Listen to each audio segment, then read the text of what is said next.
capítulo 6. É o 7º livro da Bíblia. Tem Josué, depois de Josué, o livro de Juízes, capítulo 6.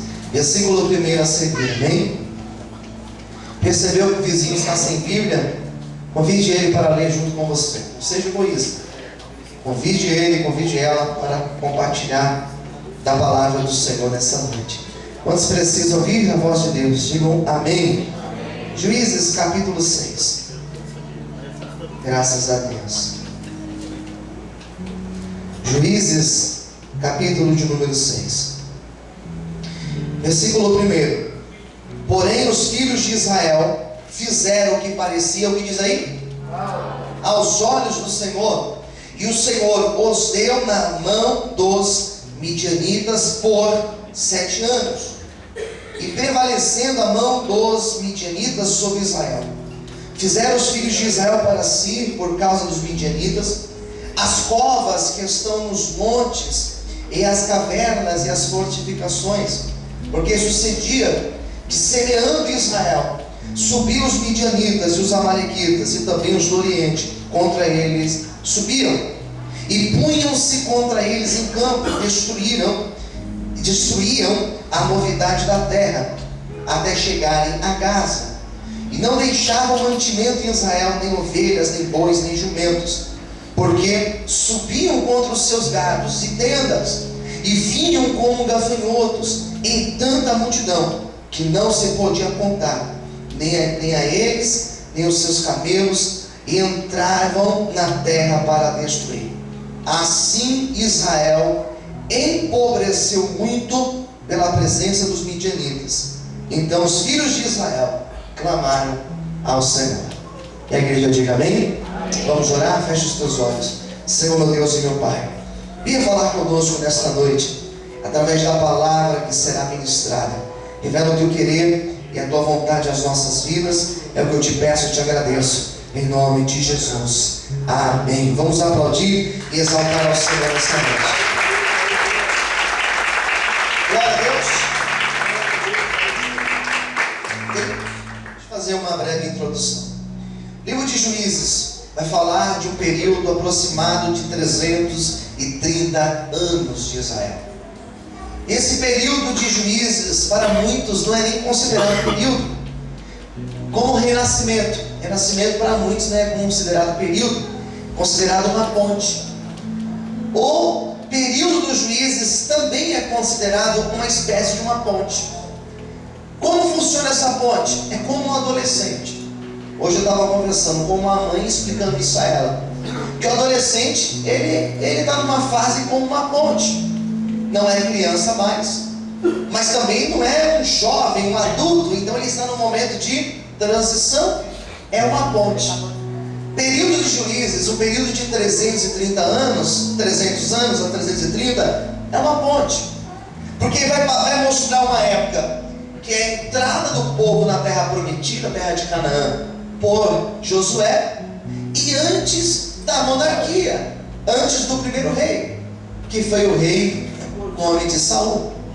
E esses 330 anos, Israel não tinha um rei, não tinha um líder, alguém referencial ali, que governava sobre a nação. Existiam os juízes, e dos juízes, 13 tiveram destaque, e desses 13, tivemos aí Samuel, que foi muito especial. Tivemos Sansão, que é bem conhecida a história de Sansão. E outros também, Débora, Baraque, Otiniel e tantos outros. E esse aqui foi muito especial. Foi um juiz chamado Gideão.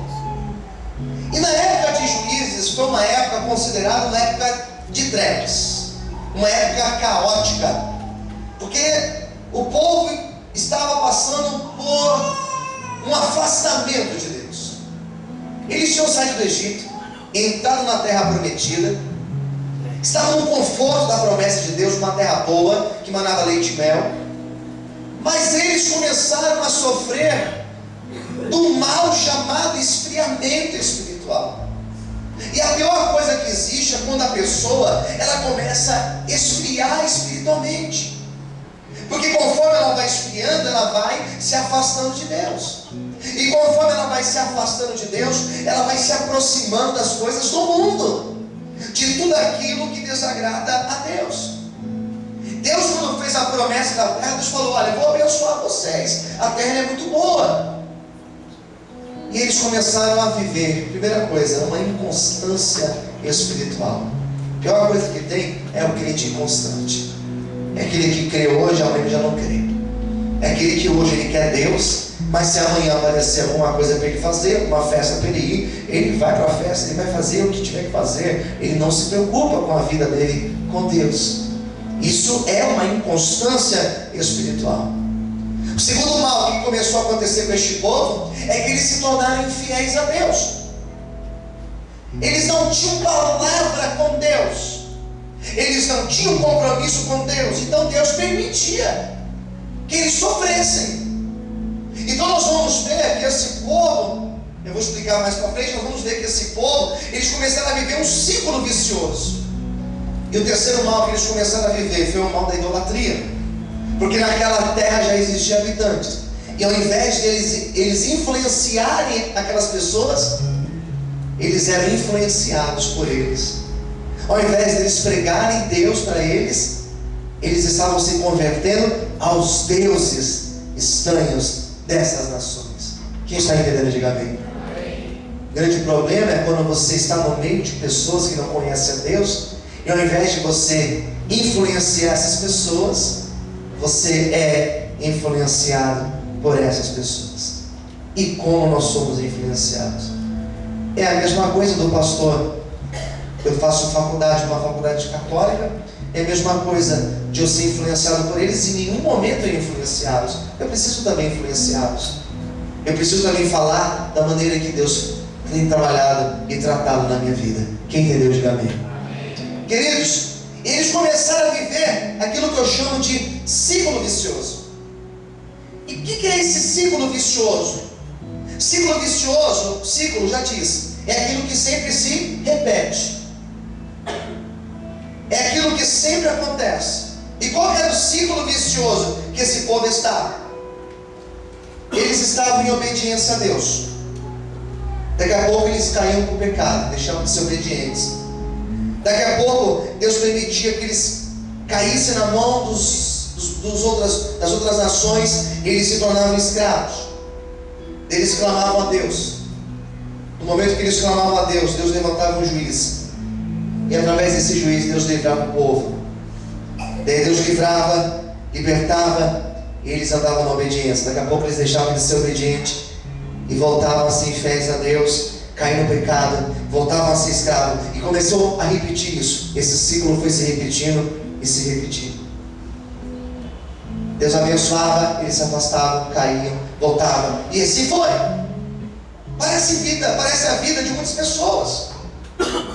Quando tem um problema, busca, Deus dá vitória, Ele afasta. Ele afasta, ele começa a perder tudo, daí ele busca, daí Deus levanta ele. Daí ele fica firme, daqui a pouco ele cai de novo. E começa tudo de novo, tudo de novo, tudo de novo. Isso é inconstância. Nós precisamos ser mais constantes na presença do Senhor. Quem está entendendo, diga amém. Gideão foi um homem que ele foi juiz, se não me engano, foi 40 anos, se não me engano. E no período que ele foi juiz, por 7 anos, Israel esteve na mão do povo de Midian, um povo conhecido como midianitas. Esse povo de Midian, eles eram nômades. O que é um povo nômade? É como um cigano. Hoje eles estão aqui, daqui a pouco eles pegam o acampamento e vai montar para um outro lugar. Eles exploram onde eles estão, daqui a pouco eles vão explorar uma outra terra. E diz a Bíblia que os midianitas, eles se acamparam ali, eles se alojaram ali. Eles eram uma multidão, como gafanhotos. E diz a Bíblia que por 7 anos, Israel fez o que era mal, e Deus permitiu que os midianitas roubassem eles. Eles foram roubados pelos midianitas, a tal ponto que eles começaram a fazer as suas casas dentro de covas. Sabe o que é cova? Sabe o que é cova? Cova é onde nós colocamos os mortos. Ou seja, cova é um buraco na terra. Eles começaram a morar debaixo da terra, como tatu. Eles começaram a morar debaixo da terra. Por 7 anos, eles se escondiam em buracos. Será que é isso que Deus tem para as nossas vidas? Será que é isso que Deus tem para você? Morar em buraco? Morar embaixo? Deus não quer isso para ninguém. Mas por 7 anos eles moraram lá em buracos, lá embaixo. Eles não estavam percebendo que eles estavam sendo roubados pelo adversário. Sabe o que tem acontecido? O adversário tem roubado muita gente. O adversário tem roubado muitos servos de Deus dentro da casa do Senhor. Eu nunca me deparei com tantas pessoas vivendo casamentos onde não tem paz, comunhão, onde não tem alegria alguma. Às vezes eu vejo casais que são ímpios, são idólatras às vezes, e eles têm uma vida mais feliz que muitos que estão dentro da igreja, que o diabo tem roubado. Eu tenho visto pessoas dentro da igreja que o diabo tem roubado a vida financeira, porque são pessoas infiéis a Deus, e Deus permite os midianitas agir, e a pessoa tem sido roubada financeiramente. Eu tenho visto jovens que têm perdido a sua juventude, achando que têm usufruído, achando que têm aproveitado, só que na verdade, no final das contas, estão sendo roubados pelo adversário, estão perdendo o seu tempo, estão perdendo a sua saúde, estão perdendo o seu melhor momento da vida, que era o momento de aproveitar a sua juventude, eles estão perdendo. Infelizmente, tem muitas pessoas na igreja sendo roubadas pelo adversário, tendo a sua vida sentimental roubada, tendo a sua vida financeira roubada, tendo a sua família, tendo o seu casamento, tendo os seus filhos sendo roubados pelo adversário. Era isso que estava acontecendo nesta época de Juízes. Eles plantavam, e na hora da colheita, os midianitas esperavam eles plantar, eles regarem, e na hora de colher, eles iam lá e colhiam na frente. Por 7 anos, eles não colheram nada. Por 7 anos, a vida ficou parada. Por 7 anos, eles ficaram dentro de buracos, em covas. E Deus simplesmente deixou eles sofrerem, porque Deus queria que eles tivessem um comprometimento verdadeiro e sincero na presença dEle. Passou um ano, passaram 2, 3, 4, 5, 6, 7 anos. E somente depois de 7 anos, eles acordaram, e eles perceberam que eles estavam sendo roubados.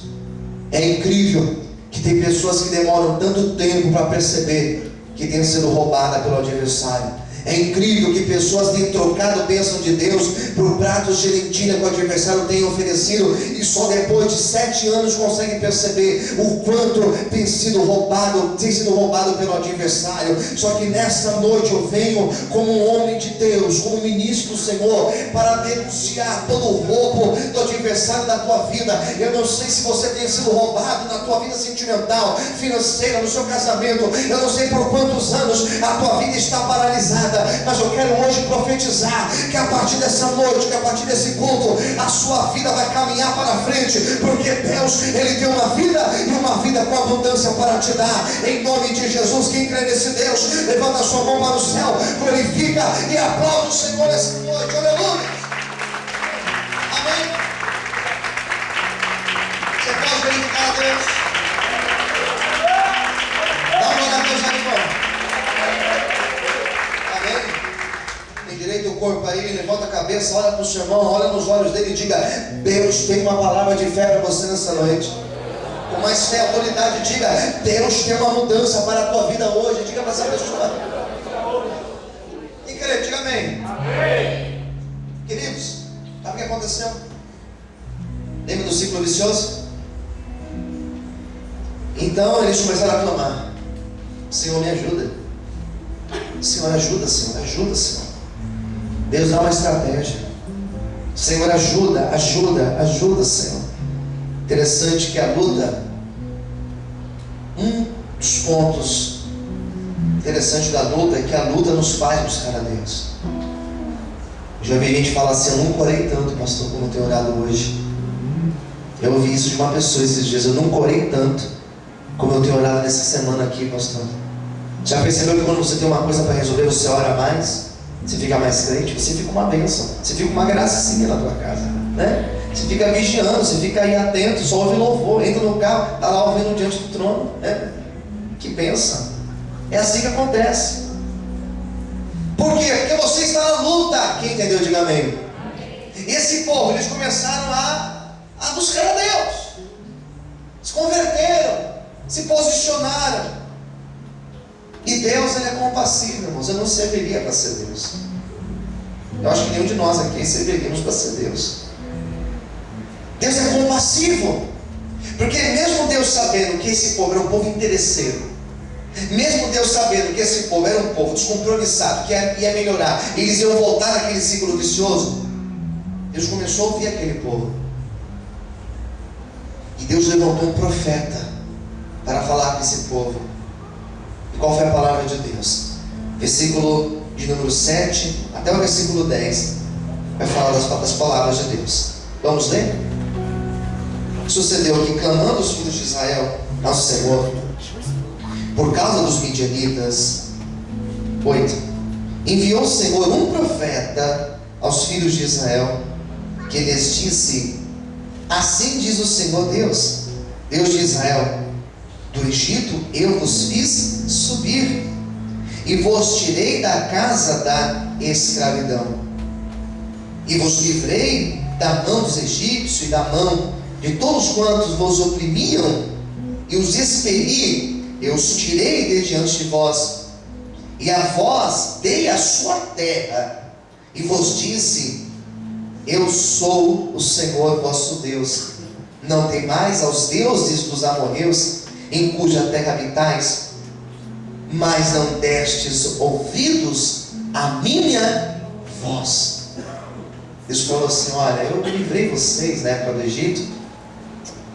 Eles ficaram 400 anos no Egito. Deus falou assim: eu livrei vocês, eu tirei vocês do Egito, dei essa terra, abençoei vocês, não para vocês se renderem aos deuses dos amorreus e servirem a eles.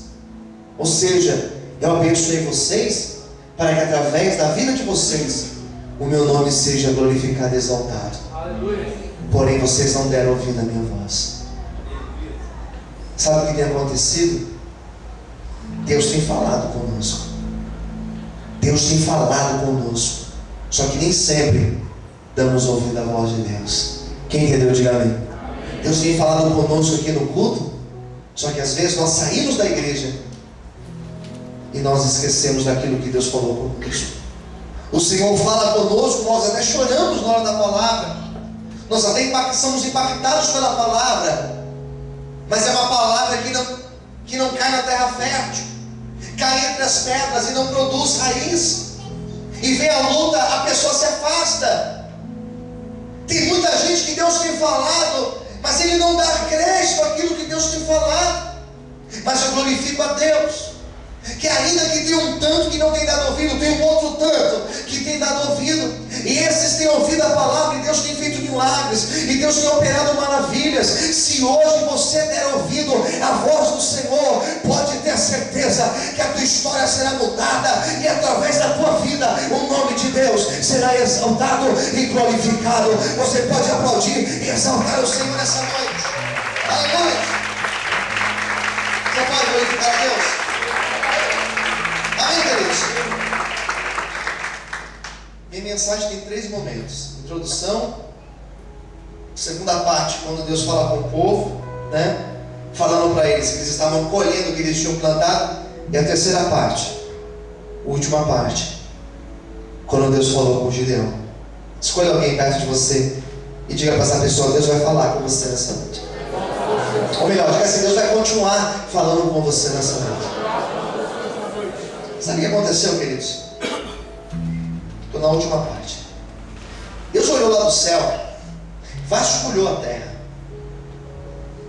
Deus falou assim: eu preciso levantar um juiz. O juiz, ele tinha a função, como o nome já diz, de julgar, mas ele era aquele que arrastava o povo para buscar a presença de Deus. É como eu e você. E Deus olhou na terra e Deus falou assim: eu preciso de alguém diferente. Deus, ele continua à procura de pessoas diferentes. Quem concorda, diga amém. Ele está à procura de mim e de você, queridos. Pessoas que lá no coração dele, no coração dela, existe uma disponibilidade de cumprir a vontade do Senhor. Não é aparência. Deus não está preocupado com a aparência. Deus não está preocupado com a condição financeira, porque se fosse pela aparência, pela condição financeira, eu não estaria aqui. Deus está olhando, é lá no coração nosso, lá dentro, lá dentro.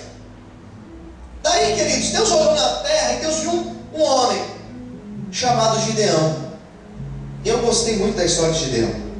Olha o que diz no versículo 11. Então o anjo do Senhor veio e se assentou debaixo do carvalho que está em Ofra, que pertencia a um homem chamado Joás. Ele era abizerita.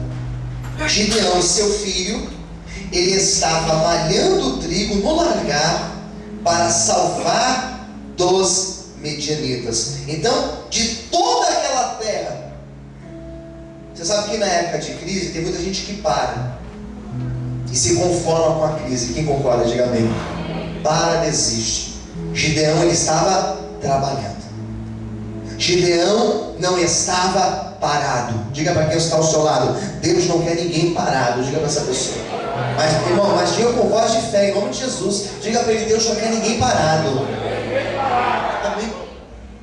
Você já parou para pensar que a gente tem um monte de desculpa para parar? Já parou para pensar nisso? Ah, mas eu briguei com a minha esposa, então eu vou parar. Uma boa desculpa. Eu estou desempregado, pastor, então eu vou parar. É uma outra desculpa muito boa. Eu estou com um problema financeiro, eu vou parar. É uma outra desculpa razoável também. Eu tenho um problema na minha vida sentimental, então eu vou parar. Outra desculpa. E se nós ficarmos aqui, você deve saber desculpa melhor do que eu. Tem um monte de desculpas. Gideão, ao invés de ficar atrás de desculpas, ele pegou a colheita e falou assim: eu vou esconder essa colheita, porque eu não aceito ser mais roubado. Se eles não têm compromisso com Deus, eu tenho. E Deus está vendo o meu esforço.